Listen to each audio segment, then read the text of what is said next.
প্রিয় সিগনেচার 94-এর বন্ধু ও বান্ধবীরা, আমাদের আজকে ত্রৈমাসিক সভা এখন চলছে। আমি লাইভে আছি। আমি এখন দেখাবো আমরা সবাই কি আছি উপস্থিত এবং আজকে কি সিদ্ধান্তগুলো হইলো সেগুলো এখন আমাদের সেক্রেটারি সাহেব তুলে ধরবে। আমি আজকে যারা মিটিংয়ে অংশগ্রহণ করছি তাদেরকে আমি দেখাচ্ছি। এই যে আব্দুর রহমান, আমাদের উপদেষ্টা মণ্ডলীর সদস্য আব্দুর রহমান উপস্থিত আছে। আমাদের প্রাথমিক সদস্য কামরুজ্জামান এলজিডি উপস্থিত আছে। আমাদের প্রাথমিক সদস্য মর্জিনা উপস্থিত আছে। আমাদের কার্যনির্বাহী কমিটির সদস্য আয়ুব আলী উপস্থিত আছে। আমাদের কার্যনির্বাহী কমিটির মহিলা বিষয়ক সম্পাদক নার্গিস বেগম কেয়া কাউন্সিলর উপস্থিত আছে। আমাদের সাধারণ সম্পাদক হাসান রশিদ কাঞ্চন। আসসালামু আলাইকুম। আরো অনেকে উপস্থিত ছিল, যেহেতু এটা একটা হোটেল, আমরা অন্য জায়গায় করতে পারিনি কাজ। প্রায় আমাদের আরো 10-12 জন বন্ধুরা যারা আসা যাওয়া করলো, তারাও তাদের মতামত ব্যক্ত করে গেছে। সবাই আজকে হাউসে যে সিদ্ধান্তগুলো হয়েছে সেটাতে পজিটিভ রেসপন্স করেছে। ধন্যবাদ সকলকে। সিদ্ধান্তগুলো জানাও কি সিদ্ধান্তগুলো বলো, কি সিদ্ধান্ত হলো?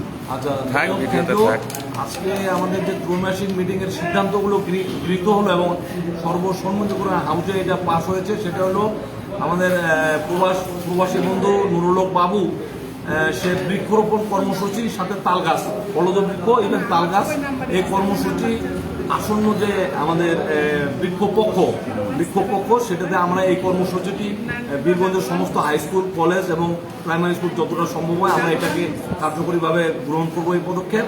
এবং তার সাথে আরেকটি আছে, যারা আমাদের মধ্যেই সন্তানরা লেখাপড়া করতেছে এবং সেক্ষেত্রে লেখাপড়া মারফত যে ইনিশিয়াল এইড বা সাপোর্টিং বই, সেই বইগুলো আমরা বিতরণ করতে পারি যতটুকু সম্ভব সেটা করব। আর দ্বিতীয়ত আরেকটি ভালো ক্যাম্পের ব্যবস্থা আছে, সেটা হলো আমরা একটি ফ্রি মেডিকেল ক্যাম্প করব। ফ্রি মেডিকেল ক্যাম্প এটা ঈদুল আজহার ছুটির মধ্যে, যেখানে আমাদের বন্ধু ডাক্তাররা আছে এবং ডাক্তার বন্ধু বাদেও আমাদের যারা গেস্ট ডাক্তাররা আসবে, সেক্ষেত্রে আমরা একটা বীরগঞ্জের ফ্রি মেডিকেল ক্যাম্প করব।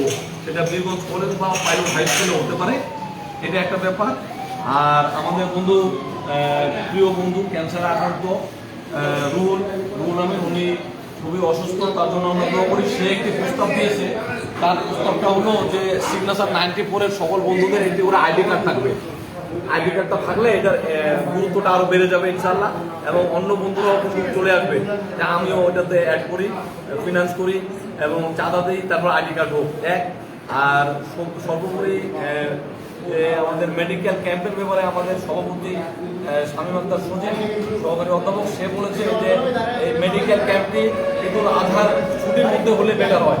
আমরা এই হাউসে সেই সিদ্ধান্ত গ্রহণ করেছি যে মেডিকেল ক্যাম্প আমরা সংগঠিত করব আমাদের ছুটিতে, ঈদুল আজহার ছুটিতে ইনশাল্লাহ। এই ছিল আজকে আমাদের কার্যসূচির এজেন্ডা। তারপরে এই এজেন্ডাগুলো আমরা আমাদের যে প্ল্যাটফর্ম আছে ভার্চুয়াল, সেখানে মানে প্রেস করে দিব, প্রকাশ করে দিব। Thank you very much. আল্লাহ হাফেজ। সিগনেচার 94 এগিয়ে যাচ্ছে। জয় হোক সিগনেচার 94-এর। আল্লাহ হাফেজ। সবাইকে ধন্যবাদ।